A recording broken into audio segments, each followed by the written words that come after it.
Hello বন্ধুরা, welcome to only sports view. তো এই ভিডিওতে আরও একটা আইএসএল এর আপডেট নিয়ে কথা বলবো। আইএসএল এ ভিশাল কায়েতকে নিয়ে কথা বলবো। তো ভিশাল কায়েত তার এবারে অন্তত চান্স পাওয়া উচিত ইন্ডিয়ান ন্যাশনাল টিমে। এরপরে যদি চান্স না দেয় আর কবে চান্স দেবে ভিশাল কায়েতকে? ভিশাল কায়েত এই মরশুমে এখনও পর্যন্ত 11টা ক্লিন শিট হয়ে গেছে 19টা ম্যাচে ভিশাল কায়েতের। তাছাড়াও এর আগের দু সিজনে ভিশাল কায়েত অনবদ্য, তো টানা 3টে সিজন ধরে ভিশাল কায়েত অনবদ্য পারফরমেন্স করছে। তো এরপরও যদি ভিশাল কায়েতকে ন্যাশনাল টিমে চান্স না দেয় তো সেটা খুবই বড় অন্যায় হবে ভিশাল কায়েতের প্রতি।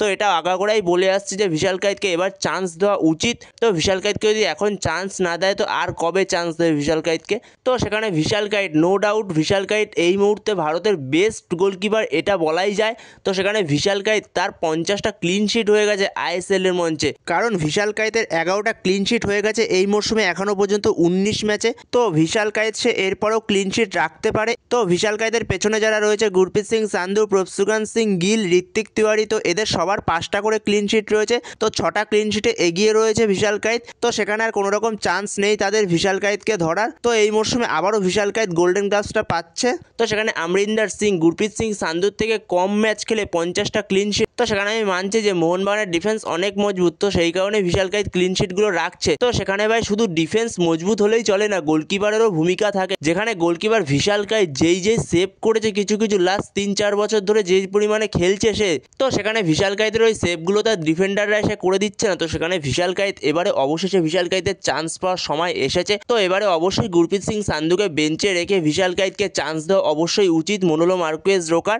তো এবারে যদি চান্স না দেয় তো ভিশাল কায়েতের প্রতি সেটা খুবই বড় অন্যায় হবে ভিশাল কায়েতকে যদি এখনও চান্স না দেয়। তো এরপরে যে আপকামিং ম্যাচগুলো রয়েছে এশিয়ান কোয়ালিফায়ার্সের ভারতের, তো সেই ম্যাচগুলোতে আমি ভিশাল কায়েতকে প্লেইং 11-এ দেখতে চাই। তো আমার মতো তোমরা কে কে দেখতে চাও ভিশাল কায়েতকে প্লেইং 11-এ অবশ্যই কমেন্টে জানিও এ বিষয়ে।